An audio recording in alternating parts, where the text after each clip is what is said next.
برای ساحل بندی در دریای پنج یک کمیسیون ویژه تأسیس دادند. رودی که تاجیکستان و افغانستان را از هم جدا می‌کند وقت‌های اخیر به میدان طلاکابی و همزمان مایه بحثی دو طرف تبدیل شده است. در یک نشست خبری در منطقه کولاب گفتند که زرشویی بی تنفس در افغانستان راه دریای پنج را دیگر کرده چند ناحیه مرزی تاجیکستان را زیر خطر گذاشته است. از طرف جمهوری همسایه کارهای بسیار زرشویی سخت کرده ایستادند، تکنیک‌های اقتدار تطبیق کردند. واکنش جانب افغانستان به سخنان منصبداری تاجیک معلوم نیست.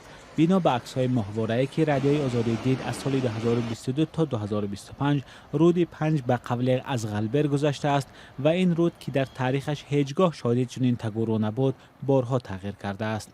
در یک نوار از سال 2025 در شبکه‌های اجتماعی یک افسر تاجیک خطاب به مقامداری طالبان در افغانستان میگوید ما اگر کمی سنگ ریزیم شما اعتراض میکنید ولی همه را ویران کردید.